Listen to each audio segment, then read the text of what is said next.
Goedendag allemaal. Ton, van harte welkom. Dank je. Wij gaan vandaag het kerstmenu van restaurant Cabillaud koken. Mijn collega uit de Maaspoort, Tom, gaat dit laten zien om jullie te laten zien dat dit voor iedereen thuis te maken is. Ik geef af en toe een kleine tip of een advies en ik maak uiteraard een bordje met de suggestie zoals ik het op zou maken. Heel veel plezier, wij gaan beginnen.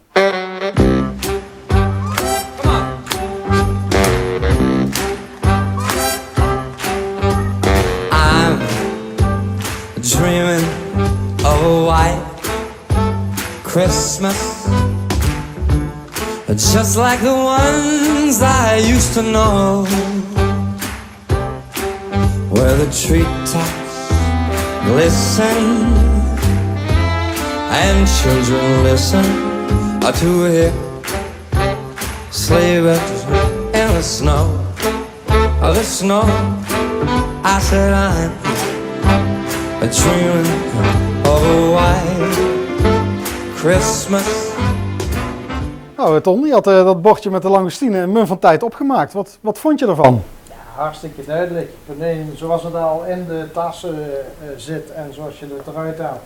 Kan eigenlijk niet missen.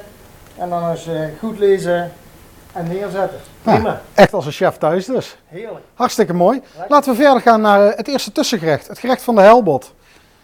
Aan jou de eer. Nou, mooi.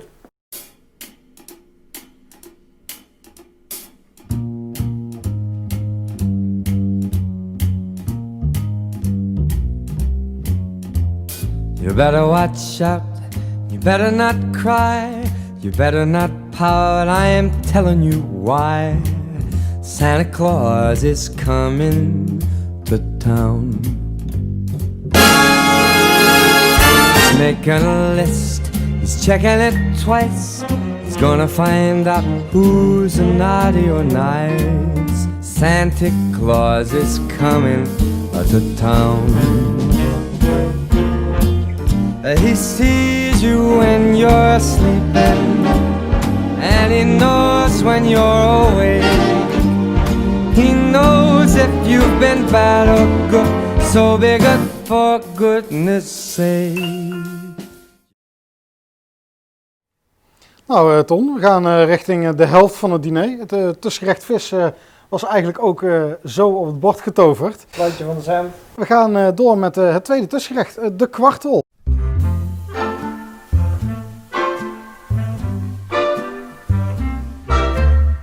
Ja, kijk, dan laat je de boter even rustig uitbruisen.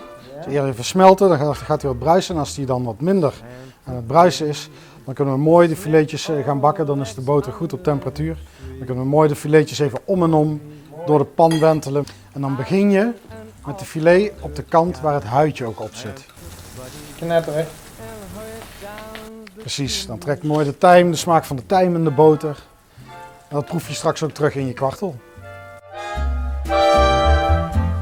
Santa buddy, a 65 convertible to steel blue.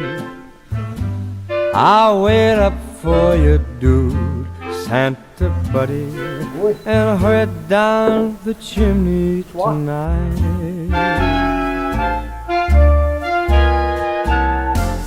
Nou Ton, we hebben 3 gerechten gemaakt tot nu toe. We gaan beginnen aan het laatste warme gerecht, het hoofdgerecht. Waar we eigenlijk iedereen mee gaan verrassen en verbluffen. Hè? Ik bedoel, go nuts. Ik heb er zin in.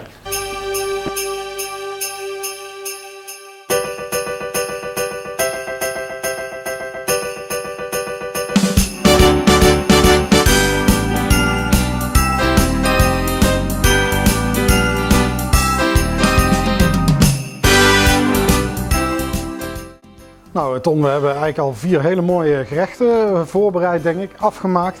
Ze staan hier voor ons. Wat vond je ervan? Nou, het is eigenlijk heel gemakkelijk. Je moet even de rust nemen om van tevoren even het verhaal door te lezen en dan ga je beginnen. En dan wijst het zich eigenlijk vanzelf.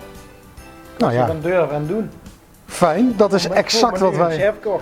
Dat is exact wat we willen bereiken. We gaan zo beginnen aan het dessert, het laatste gerecht van de avond, tegen de tijd dat u het eet. Ja, ik heb er zin in. Maak hem af. Daar gaan we ook mee beginnen.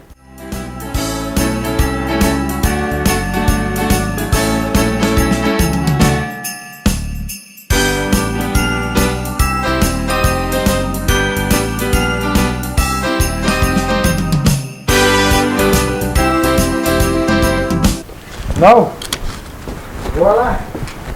Sessa. En nou lekker eten. Nou, voor u ziet u alle gerechten staan die we vandaag gekookt hebben. Hopelijk heeft u een leuke eerste indruk gehad van de gerechten die wij met kerst voor u kunnen maken.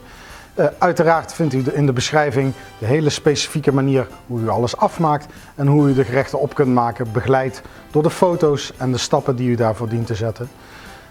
Ik wens u in ieder geval hele fijne feestdagen.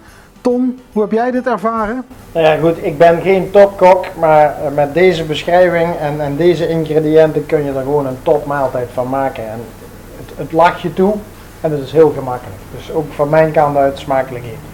Ik wil je hartelijk bedanken voor je hulp en ja, voor het toch maar even zo uit je mouw schudden van deze gerechten.